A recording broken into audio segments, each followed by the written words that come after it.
देश के बीमार हॉस्पिटल का कब होगा इलाज? इलाज के लिए कब तक भटकते रहेंगे मरीज? दवाइयाँ हैं गांव में तो डॉक्टर नहीं है, जहाँ डॉक्टर है वहाँ दवाइयाँ नहीं है। इस वजह से क्या होता है, डॉक्टर्स का वहाँ पर आना होता नहीं है और वहाँ पर जाने चली जाती हैं। प्राइवेट हॉस्पिटल में खर्चे का बोझ और सरकारी हॉस्पिटल खस्ताहाल। कहीं डॉक्टरों की भारी कमी, कहीं खंडहर में तब्दील प्राथमिक स्वास्थ्य केंद्र। देश भर में सरकारी स्वास्थ्य सेवाओं की हालत किसी से छिपी नहीं है, जहां गरीब मरीजों का इलाज करवाना किसी जंग लड़ने से कम नहीं होता। इन्फॉर्मेशन दो डॉक्टर को तो आते हैं, वो भी उनके आते तक मरीज ठीक रहा तब ठीक, नहीं तो फिर। क्यों भारी भरकम बजट के बावजूद स्वास्थ्य सेवाएं दम तोड़ देती हैं? क्यों ग्रामीण इलाके और कस्बों में इलाज के लिए लोगों को दर दर ठोकरें खानी पड़ती हैं? आज इंडिया बोले में हम आईसीयू में भर्ती स्वास्थ्य सेवाओं की नब्ज टटोलेंगे। बीते दिनों खबर आई कि देश के 6 लाख गांव में केवल 20% डॉक्टर मौजूद हैं। 70% आबादी के लिए केवल 20% डॉक्टर। खबर के मुताबिक बीते एक दशक में 10,000 से ज्यादा डॉक्टर्स ने गांव जाने से मना कर दिया। लाखों रुपए का जुर्माना भरना मंजूर, लेकिन गांव जाना नहीं। मौजूदा उपराष्ट्रपति एमबीबीएस स्टूडेंट्स को प्रमोशन से पहले गांव में तैनात करने की नसीहत दे रहे हैं। सवाल है कि बीते 4 सालों में सरकार को ऐसा करने से रोका किसने? वैसे यूपीए सरकार ने भी चुनाव के चलते गांव में डॉक्टरों की तैनाती को टाल दिया था, मानो सेहत से ऊपर सियासत हो। हमारे मुल्क में 5 साल से कम उम्र के 2900 बच्चे हर दिन काल के गाल में समाते हैं। अकेले टीबी के चलते 1315 और कैंसर के चलते 2227 मौत होती हैं हर दिन। अकेले दिल्ली के एम्स में हर दिन करीब 10,000 मरीज आते हैं। जो इलाज घर के पास मिलना था, उसके लिए भी कई किलोमीटर का सफर करना पड़ता है। और नतीजा यह है कि 5.5 करोड़ लोग महंगे इलाज के चलते गरीबी रेखा के नीचे आते हैं। तो इंडिया बोले में आज बात गांव में डॉक्टरों की तैनाती की, देश की बदहाल स्वास्थ्य सेवा की, हमारी नीतियों की और नीति निर्माताओं की जवाबदेही की।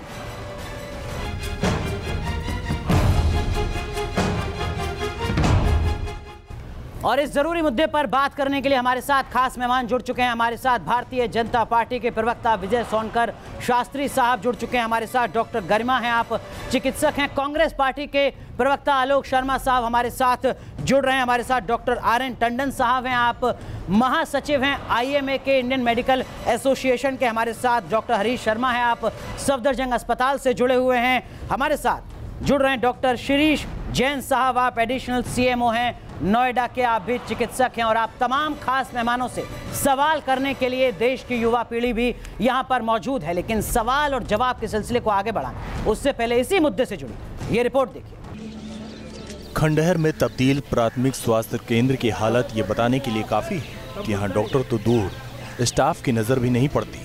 आगरा के खरौली गाँव की तरह देश के तमाम ग्रामीण इलाकों का हाल यही है, जहां डॉक्टर के इंतजार में ऐसी इमारतें खंडहर में तब्दील हो गई। और अब सवाल है कि क्या डॉक्टर ग्रामीण इलाकों में आने से कतराते हैं? वो गवर्नमेंट प्रैक्टिस भी करते हैं और वो शाम के टाइम अपनी प्राइवेट प्रैक्टिस भी कर लेते हैं, तो उन्हें आमदनी का जरिया उन्होंने 4 गुना कर रखा है।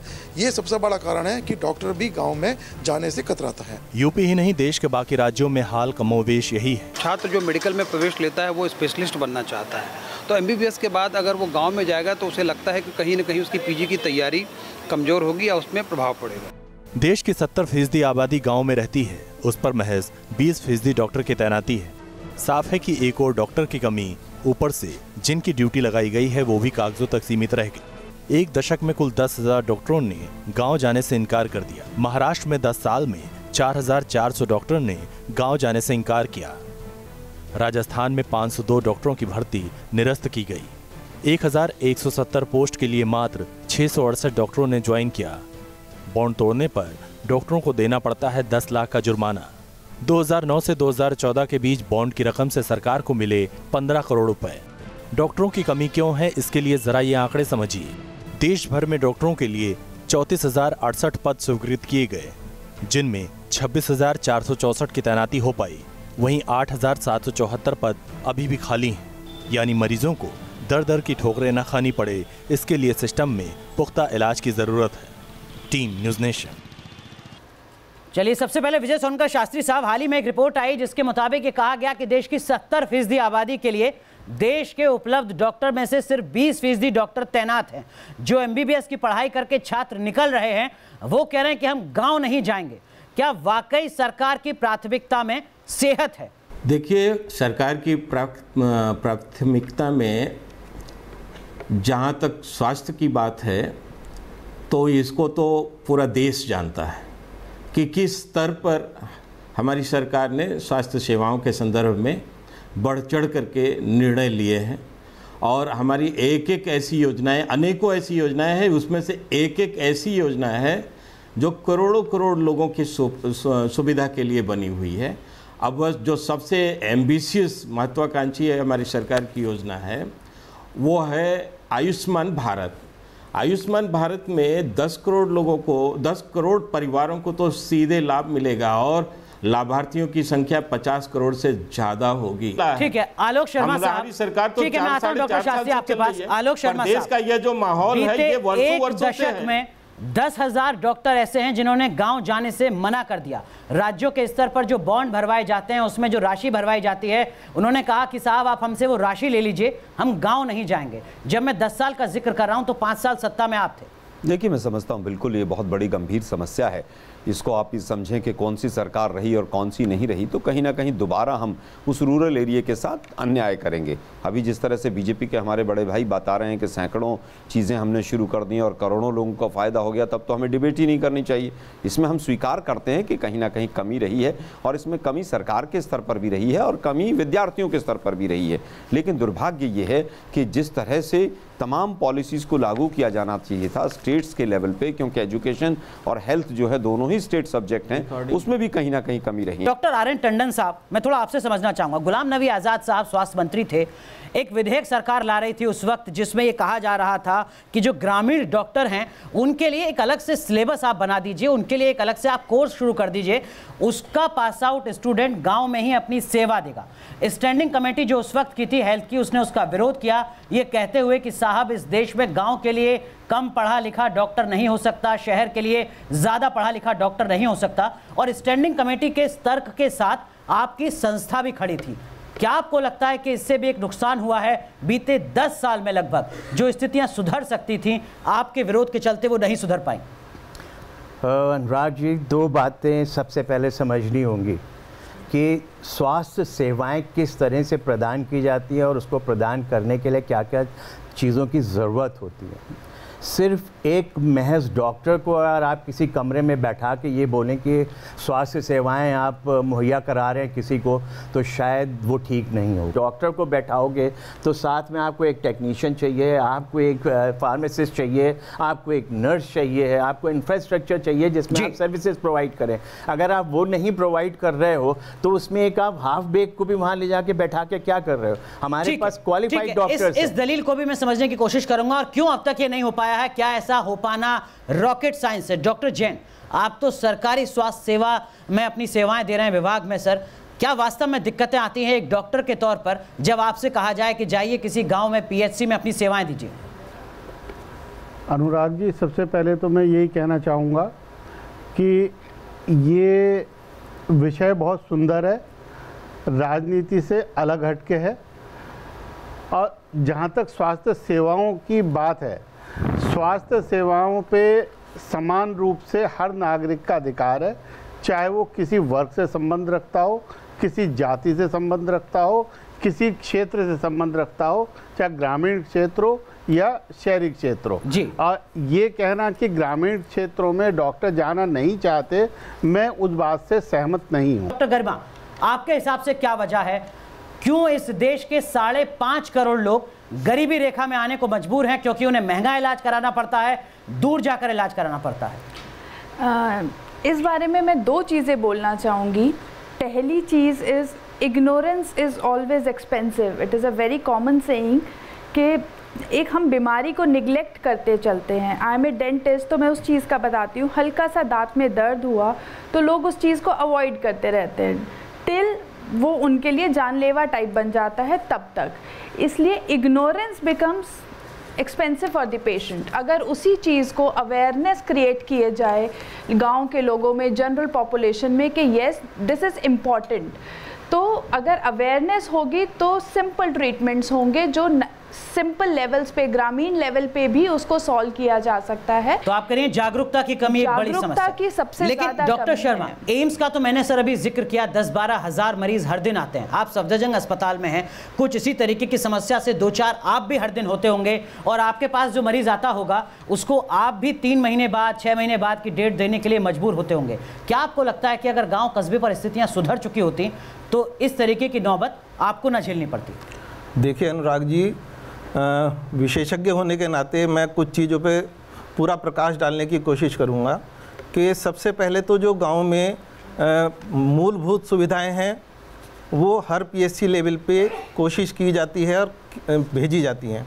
और मेरा अपना अनुभव है कि विगत समय में शुरू में मैं पीएचसी पे भी पोस्टिंग पे रहा, और उसके बाद फिर मैं दिल्ली आया। दिल्ली में अपना प्लास्टिक सर्जन का कोर्स करने के बाद मैं आज सफदरजंग में हूँ, और मैंने ये देखा पीएचसी पे रहते हुए कि डॉक्टर जाते हैं, लेकिन उसके पीछे मेरा मानना है कि 3 कारण हैं जी। सबसे पहले प्रोफेशनल कारण। एक डॉक्टर को मरीज को इलाज करने के लिए सिर्फ उसकी डॉक्टरी ज्ञान की ज़रूरत नहीं होती, उसके अलावा एसेसरीज की भी ज़रूरत होती है, जैसे लैब होना। अभी पहले डॉक्टर टंडन ने भी ये बात बोली, बहुत अच्छी तरह से बताई कि एंसिलरी सुविधाएँ हर जगह उतनी उपस्थित नहीं होती जितना कि हर तरह के मरीज को इलाज करने की ज़रूरत होती है। ठीक है। दूसरा कारण है सामाजिक। क्या होता है कि गांव में जो गांव के रहने वाले हैं वो अपने ही गांव के जानकार या आसपास के जानकार, अनक्वालिफाइड हकीम, वैद्य, ओझा, झोला छाप, इन पर विश्वास ज़्यादा करते हैं, बजाय इसके कि सरकारी डॉक्टर जो कि एक क्वालिफाइड डॉक्टर है और जो बाहर से आता है, ठीक है, उसकी बात को मानना थोड़ा सा कम पसंद करते हैं। और उसकी मैं आता हूं डॉक्टर शर्मा आपके पास और आपके अनुभव को समझने की कोशिश करेंगे, लेकिन जो इस देश की युवा पीढ़ी है सेहत के मोर्चे पर, उसके जहन में किस तरीके के सवाल हैं, उन सवालों को समझने की कोशिश करेंगे। और जवाब विजय सोनकर शास्त्री साहब आपसे लेंगे, आलोक शर्मा साहब आपसे लेंगे। सवालों की शुरुआत, कौन सवाल करने? जी, मेरा क्वेश्चन ये है कि जैसे डॉक्टर गांव में जाते हैं इलाज करने के लिए, ओके, तो वहाँ पे जैसे फैसिलिटी नहीं मिल पाती है पेशेंट्स को, जैसे मशीन नहीं मिल पाती है, तो पेशेंट्स को बहुत दिक्कत होता है। उनकी जाने जा सकती है अगर उनको मतलब प्रॉपर मशीन्स ना मिले, तो इस पे क्या मतलब कैसे इसको सुधारा जा सकता है? कहीं ना कहीं जैसे गरीबों को एज ए वोट बैंक के तरीके से यूज़ किया जाता है। जैसे अभी तक 70 साल हो गए आज़ादी के, लेकिन अभी तक वो सिर्फ जाति बिरादरी उन सब पे इलेक्शन लड़ा जाता है। जो हेल्थ का इशू है अभी तक इतना लेट हो गया, अभी तक इतना इंफ्रास्ट्रक्चर इन पे कर नहीं पाए। डॉक्टर्स की सबसे पहले जिम्मेदारी होती है पेशेंट्स को ट्रीट करना, बट उनकी हिपोक्रेटिक ओथ के अकॉर्डिंग भी यही होता है। बट जब हॉस्पिटल्स में स्ट्राइक चल रही होती है तो चाहे कितना भी क्रिटिकल केस हो, कोई भी पेशेंट कितना भी क्रिटिकल हो, बट डॉक्टर्स उनका ट्रीटमेंट नहीं करते। चलिए, और अगर यही हकीकत है तो फिर डॉक्टर को भगवान का दर्जा आखिर क्यों दिया जाए? और जो डॉक्टर्स की तरफ से अपनी दलीलें दी जाती हैं बुनियादी सुविधाओं को लेकर, उन तर्कों में, उन दलीलों में कितना दम है? और बुनियादी ढांचा मुहैया कराना भी क्या रॉकेट साइंस था जो अब तक नहीं हो पाया? आंकड़े क्या कुछ कहते हैं, इस पर भी बात करेंगे। तो इंडिया बोले में आज बात सेहत की हो रही है। आखिर क्यों गांव नहीं जाना चाहते डॉक्टर, ये समझने की कोशिश कर रहे हैं। खास मेहमान हमारे साथ मौजूद हैं, साथ ही इस देश की युवा पीढ़ी भी। सवाल शुरू करते हैं विजय सोनकर शास्त्री साहब, आपने यहाँ पर कई सवाल सुने, एक सवाल मेरा भी है आपसे। अब आपकी सरकार एक नई स्वास्थ्य नीति लेकर आ रही है, और ये कम से कम राहत की बात है कि वो स्वास्थ्य नीति लगभग 15 साल बाद आ रही है। मैं तो इतना कहना चाहता हूं कि डॉक्टरों की कमी पूरी करने के लिए कितनी अच्छी योजनाएं आ रही हैं। एम्स के निर्माण किए गए जहां ज़्यादा से ज़्यादा स्टूडेंट आकर के पढ़ सके, स्पेशलाइज्ड हो सके। इतना ही नहीं, मेडिकल जो लॉ है उसमें भी, एजुकेशन में भी नए नए योजनाओं को लागू किया गया है कि ज़्यादा से ज़्यादा डॉक्टर, अच्छे डॉक्टर ग्रामीण क्षेत्रों में या जहां डॉक्टरों की पहुंच नहीं है वहां पहुंच सके। आलोक शर्मा साहब जवाब दे। यहाँ पर आपकी भी एम्स का भी जिक्र किया, मैं बहुत संक्षेप में आपसे पूछता हूँ। नहीं, सुनो, अटल बिहारी वाजपेयी जी ने 7 एम्स बनाने की बात कही थी, आपने भी उसको आगे बढ़ाया। 2018 तक कितने फंक्शनल कर पाए सर आप? देखिए, मैं बिल्कुल मानता हूं कि कहीं ना कहीं उसमें कमी रही है। अभी एक टीवी न्यूज़ चैनल दिखा रहे थे कि भोपाल के एम्स में जहां पर 187 वैकेंसी थी, मात्र 33 डॉक्टर काम कर रहे हैं। लेकिन हर चीज़ के लिए आप कांग्रेस को जिम्मेदार ठहराएं, वो नहीं है। तो यूपीएससी के डॉक्टर्स की जो रिक्रूटमेंट होती है क्लास 1 की, यूपीएससी मेडिकल सर्विसेज की, पिछले 4 साल के अंदर 68% उसमें गिरावट है। 2 साल एग्जाम नहीं हुआ है, भाषण फुल हो रहा है, बाकी कुछ नहीं हो रहा है।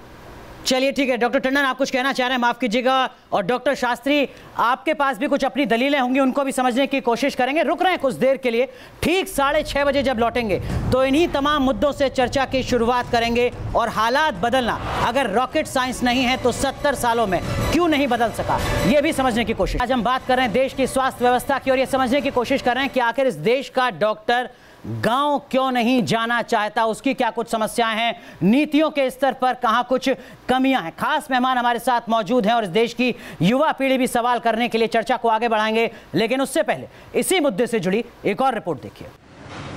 आज़ादी के इतने बरस बाद भी स्वास्थ्य सेवाओं की सूरत नहीं बदली।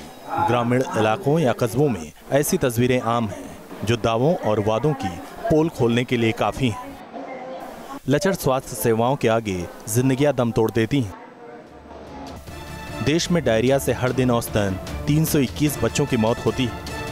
लगभग 35 करोड़ लोगों को डायबिटीज का पता ही नहीं चलता। देश की हर 1 लाख की आबादी में 341 को दिल की बीमारी है। टीबी के चलते हर साल 4,80,000 लोगों की मौत हो जाती है। दुनिया भर के 27% टीबी के मामले भारत में हैं। सरकार तमाम वादे कर रही है, पर हकीकत यही है कि स्वास्थ्य सेवाओं में सिस्टम की भारी लापरवाही है।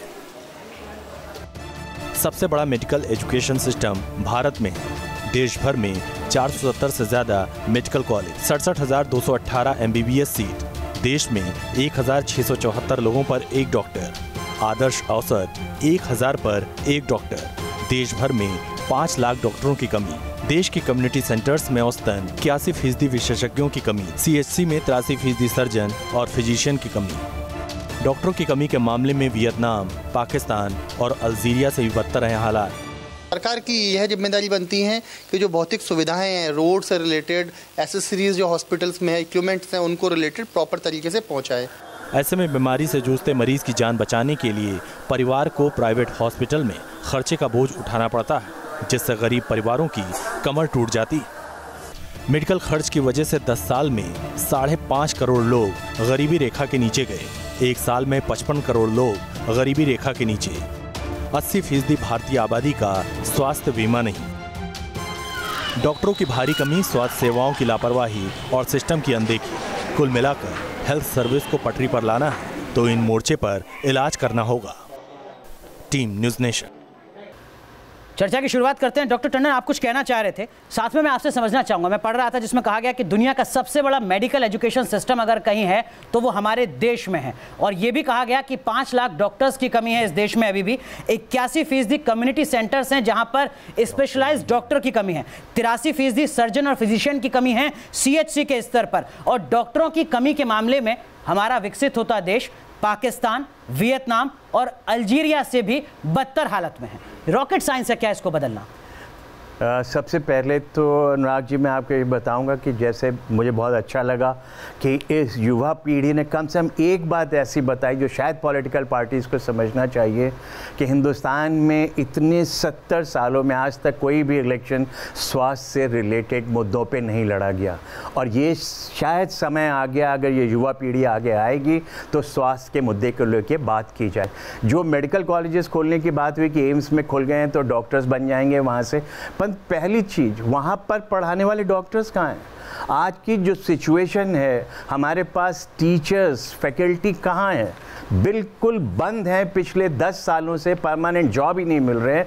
आप सबको कॉन्ट्रैक्ट पे रखने की कोशिश करते हो, 40,000 50,000 रुपए देके, और फिर उनसे 24 घंटे काम कराते हो, जबकि WHO और वर्ल्ड क्या बल्कि सुप्रीम कोर्ट ने भी कहा है कि 48 घंटे। तो ये कहाँ से आप उम्मीद करते हो कि एक डॉक्टर किस तरह से काम इसके लिए तो दोषी आप भी हैं। आपने कहा कि साहब आप MBBS करिए और उसके बाद NRHM में कॉन्ट्रैक्ट पर 35,000 रुपए में किसी गांव में जाकर अपनी सेवाएं दीजिए। कैसे कोई पढ़ा लिखा डॉक्टर जिसने अपनी जिंदगी के 5-7 साल बिताए हैं वो कॉन्ट्रैक्ट पर 35,000 रुपए की नौकरी करेगा साहब? देखिए, मैं समझता हूँ ये राज्यों का विषय है कि किसको किस तरह से जॉब पर रखना। ये NRHM की गाइडलाइन थी सर, ये NRHM की गाइडलाइन थी जो आपकी उपलब्धि है। सर एक मिनट, NRHM के अंदर जिस तरह से काम हुआ, NRHM में स्टेट गवर्नमेंट के एम्प्लॉय को एनआरएचएम या सेंट्रल गवर्नमेंट एम्प्लॉय नहीं कर सकती। यूपीएससी के अगर आप आंकड़े देखें, यूपीएससी सेंट्रल गवर्नमेंट, थोड़ा एनआरएचएम पर बात कर लें। मैं बिल्कुल वहीं पर देश का सबसे बड़ी स्वास्थ्य योजना जिसको आप उपलब्धि के तौर पर गिनाते हैं। सर देखिए, वो योजना जो थी वो केंद्र सरकार थी, लेकिन उसका एग्जीक्यूशन जो था वो पूरी तरह से 35,000 आप तय कर रहे थे सर। देखिए, कॉन्ट्रैक्ट आप तय कर रहे थे। देखिए, मैं समझता हूँ 35,000 मिनिमम तय किया गया, मैक्सिमम लिमिटेशन तय नहीं की गई। विजय सोनकर शास्त्री, जो काम एनआरएचएम ने शुरू किया था, आलोक शर्मा जी की पार्टी ने, सरकार ने शुरू किया था, अफसोस की बात यह कि आपने भी 4 साल सत्ता में रहकर उसको बदला नहीं है, और यही वजह है कि आज इस देश में 5 लाख डॉक्टर्स की कमी है। जो हमारे देश की स्वास्थ्य सेवा है उसको हमारी सरकार ने, खासतौर से हमारे प्रधानमंत्री जी ने जितनी गंभीरता से लिया है उसका अंदाज नहीं लगाया जा सकता। गंभीरता देखी थी, आप देखिए ये सफाई तो अगस्त में हो ही जाती है, क्या है, गंभीरता देखी नहीं थी गोरखपुर में आपने ऑक्सीजन की कमी की वजह से, कि अक्टूबर में तो हो ही जाती हैं मौतें। ईएसआई के प्रोफेसर की अब छोड़ो यार, आप आलोक जी सर आप बताइए ना, पिछले 4.5 साल में यूपीएससी ने कितने करना चाहते हो, गंभीर मुद्दा नहीं है। आप बताइए ईएसआई ने कितने हॉस्पिटल्स खोले हैं, आप बताइए मोदी जी ने कौन से हॉस्पिटल का इनॉग्रेशन करके पूरा कांग्रेस करवा दिया है। कांग्रेस ने सब कुछ किया है। और नहीं, ऐसे सरेंडर मत कीजिए डॉक्टर शास्त्री, ऐसे सरेंडर मत कीजिए। इस तरह की घटना बताइए तो सही भाई, हमने तो जो किया देश के सामने, पंडित नेहरू ने एम्स की नींव रखी, लेकिन आप लोग आज बताइए ना, आपने एमसीआई के करप्शन पर क्या किया, मेडिकल काउंसिल ऑफ इंडिया के। ठीक है, लेकिन करप्शन की शुरुआत आप ही के यहाँ से हुई थी सर, विषयांतर नहीं होते हैं। लेकिन विजय सोनकर शास्त्री, एक चीज मैं आपसे और समझना चाहूंगा सर, आपने कहा कि सरकार गंभीर है, बात कर रहे हो अनुराग जी, विजय सोनकर शास्त्री, आपने कहा कि आप गंभीर हैं, आपकी सरकार गंभीर है। कुछ आंकड़े मैं आपके सामने रखूंगा सर। 2017-18 में मेडिकल सेक्टर में रिसर्च के लिए जो मांगी गई रकम थी वो थी 3,000 करोड़ रुपए, और जो सरकार ने जारी की वो उसकी ठीक आधा 1,500 करोड़ रुपए। प्रधानमंत्री जी ने स्वास्थ्य सेवा को किस गंभीरता से लिया है, बात कर रहे हैं, सुन तो लीजिए, आप तो अपने प्रधानमंत्री की बात नहीं सुन रहे। आयुष्मान के आगे क्या? अरे साहब, आयुष्मान डिक्लेयर 1 फरवरी को हुआ था, आज तक क्या हुआ उसमें जरा वो भी बताइए। देश में जहां 35% सफाई होती है, इंश्योरेंस कंपनी कितना गबन करके 4 साल में गई है, जरा वो भी बता दीजिए। भी नहीं है। अरे सर बताइए तो, महाराष्ट्र, गुजरात, राजस्थान में क्यों डॉक्टर गांव में जाने से मना कर रहे हैं? इन तीनों राज्यों में सत्ता में आप हैं डॉक्टर शास्त्री, और हेल्थ स्टेट सब्जेक्ट है। 22 साल से गुजरात में आपकी सरकार है और आंकड़े 22% पर हैं। ठीक है, ठीक है, माफ कीजिएगा आलोक जी, आपको रोक रहा हूं। डॉक्टर टंडन, विजय सोनकर शास्त्री बीजेपी के प्रवक्ता कह रहे हैं सब कुछ ठीक है, क्या वाकई सब कुछ ठीक है? डॉक्टर टंडन बैठा करके उसे नहीं, शब्दों की मर्यादा का ध्यान रखते हैं डॉक्टर शास्त्री। जब हम अपने स्टेट्स की बात करते हैं, इधर नॉर्दर्न स्टेट में यूपी, मध्य प्रदेश, छत्तीसगढ़, झारखंड, बिहार, असम और नॉर्थ ईस्ट के कुछ स्टेट, यहाँ के हेल्थ स्ट्रक्चर को देखें तो आपको लगेगा कि कितनी प्रॉब्लम है। क्या प्रॉब्लम है सर? सबसे बड़ी प्रॉब्लम यह है कि इन सारी जगहों पे जो मेडिकल कॉलेजेस का डिस्ट्रीब्यूशन है वो सारा साउथ और वेस्ट में है। मतलब जितने पुडुचेरी में मेडिकल कॉलेज हैं, इतने पूरे उत्तर प्रदेश में नहीं है? कहीं नहीं है जी, बिल्कुल नहीं है। और इन मेडिकल कॉलेजेस में इनको इतनी बार गवर्नमेंट को सजेस्ट किया कि बड़े डिस्ट्रिक्ट हॉस्पिटल को आप मेडिकल कॉलेजेस में कन्वर्ट कीजिए, वहाँ के लोकल लोगों को प्रमोट कीजिए और उनको उस तरीके से डेवलप कीजिए कि वो उसी एरिया में रहे। परंतु ये सब चीज़ों के लिए लेकिन डॉक्टर टंडन बहुत संक्षेप में देखिए, आलोक जी कह रहे हैं कि जब हम सत्ता में थे हमने बहुत अच्छा किया, डॉक्टर शास्त्री कह रहे हैं कि हम सत्ता में हम सब कुछ अच्छा कर रहे हैं। क्या वाकई में नेता और सरकार गंभीर रहे हेल्थ को? नहीं, बिल्कुल नहीं है, बिल्कुल नहीं है। और मैं आपको आयुष्मान भारत पे भी बता दूं कि आयुष्मान भारत के लिए भी अभी हिंदुस्तान प्रिपेयर नहीं है, क्योंकि उसके अंदर जो चीजें आएंगी, हम लोगों ने स्वास्थ्य को कितना प्रायोरिटी दिया है, स्वास्थ्य बजट बढ़ाया है, कितने भी मेडिकल कॉलेज में सीटें बढ़ाई गई, 3,000 करोड़ की जगह 1,400 करोड़ में सीटें बढ़ाई गई अलॉट हुए। इसके बाद भी अगर संवेदनशीलता और सीरियसनेस बता रही है आप लोग कर रहे हो। लेकिन अनुराग जी, मैं यहाँ एक चीज डॉक्टर टंडन से थोड़ा सा मतभेद रखना चाहूंगा। केवल ये कह देना कि सरकारों की ही कमी रही और जो डॉक्टर्स आज 5-5 साल सरकारी पैसे पर सब्सिडाइज एजुकेशन लेकर गांव में नहीं जा रहे हैं वो निर्दोष है, मैं इस पे सहमत नहीं। मैं निर्दोष नहीं कह रहा हूं, मैं उन्हें निर्दोष नहीं कह रहा हूं, यही कह रहा हूं कि डॉक्टर्स की भी जिम्मेदारी है। अगर वो टैक्स पेयर के पैसे से सरकारी हॉस्पिटल में, सरकारी कॉलेज में पढ़ रहे हैं तो उनको भी गांव में जाना चाहिए। डॉक्टर टंडन समझिए, सरकार की एक-एक करके आप फैसिलिटीज दो। सर फिर वही बात आ रही है, पहले मुर्गी या पहले अंडा। आप कह रहे हैं कि हमें घर बना के दो तब हम गांव में सेवा देंगे, दूसरी तरफ आप चाहते हैं कि भगवान के बाद दूसरा दर्जा अगर किसी को मिले तो हमें मिले। मुझे भगवान का दूसरा दर्जा नहीं चाहिए, परंतु आप जहां सर्विसेज चाहते हो वहां कुछ तो दो। सर ये तो कल को पुलिस वाला भी कहेगा, ये तो कल को टीचर भी कहेगा, ये तो और जो तमाम सरकारी विभाग के कर्मचारी हैं वो भी कहेंगे। डॉक्टर टंडन, अगर इस तरीके की शर्तें हर कोई रखने लगा तो फिर कैसे ये देश आगे बढ़ेगा? नहीं है। डॉक्टर शास्त्री कुछ कह रहे हैं आप? गांव में तो बढ़िया सड़कें बनवा दी गई हैं, गांव में तो शौचालय की व्यवस्था वो कह रहे सब कुछ अच्छा है, फिर क्यों जाने से बचाएं आप? गांव के विकास के लिए तो बहुत कुछ किया गया है, अब क्यों डॉक्टर नहीं जा रहे हैं? ठीक है, इस संदर्भ में क्या कहा जा सकता है? ठीक है, डॉक्टर जैन आप कुछ कहना चाह रहे हैं? डॉक्टर जैन, मैं इसमें यही कहना चाह रहा हूं कि देखिए, आज वो स्थिति नहीं है कि गांव में डॉक्टर्स नहीं जाना चाहते। आज मैंने पहले भी ये बात कही थी कि पिछले 2-3 वर्षों में काफी सुधार हुआ है। सर, ये हाल ही की रिपोर्ट है जिसका हम जिक्र कर रहे हैं। ये मौजूदा दौर की रिपोर्ट है सर। सर आप डॉक्टर जैन, ये 2014 से पहले की रिपोर्ट नहीं है सर। आप अगर मुझे बोलने देंगे तो मैं आपको बताऊंगा पिछले 2-3 वर्षों में अच्छा क्या चीज सुधरी है।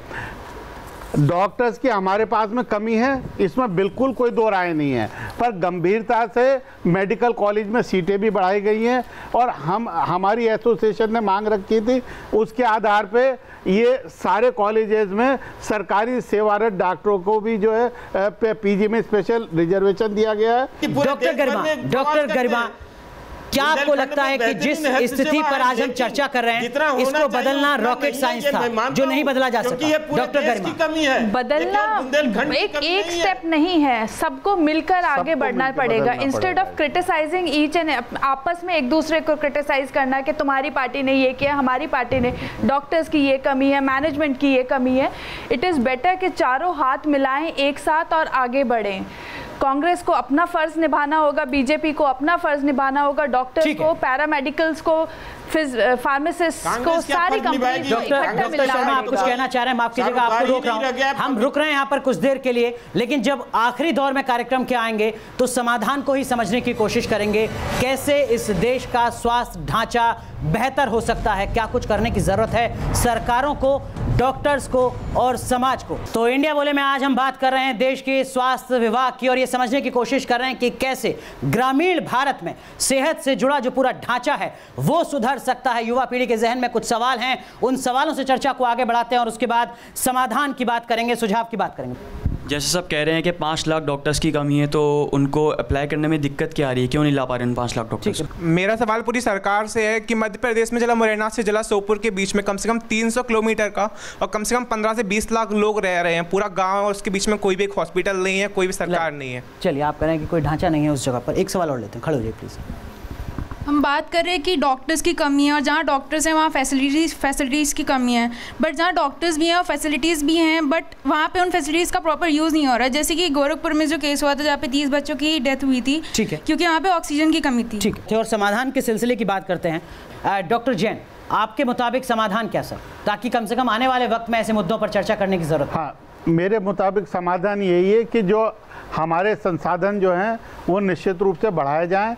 नंबर ऑफ डॉक्टर्स जो है वो ये इंस्टीट्यूशंस में ये उनकी सीट्स बढ़ाई जाए ताकि ज़्यादा डॉक्टर निकल के आ पाएँ। डॉक्टर गरिमा, आज का ज़माना मॉडर्न टेक्नोलॉजी का है, मॉडर्न टेक्नोलॉजी सब कुछ डिजिटलाइज्ड है। अगर आप प्राइवेट सेक्टर को देखें तो रेडियोलॉजी से लेकर प्रिस्क्रिप्शन तक सब डिजिटलाइज्ड है, जबकि अगर हम रूरल सेक्टर में आते हैं, जो हमारे PHCs हैं, वहाँ पे ये कोई भी सुविधा नहीं है जी। तो अगर इस तरह की फैसिलिटीज़ हम बेसिक लेवल से स्टार्ट करें तो बेसिक लेवल से ग्रोथ शुरू होगी। डॉक्टर टंडन, समाधान क्या? कि मोबाइल वैन चलानी चाहिए एक CHC से, जो कि सारे एरियाज में डॉक्टर्स को ले जा करके उनकी सर्विसेज उन गाँव में दे। डॉक्टर विजय सोनकर शास्त्री, देखिए, इस संदर्भ में हमारी सरकार बिल्कुल गंभीरता के साथ काम कर रही है और लगातार मेडिकल फील्ड में नए नए इनोवेशन और तमाम ऐसी चीज़ें हैं जिनका कि वास्तव में आवश्यकता है इस देश में, उसके लिए व्यवस्था किया जा रहा है।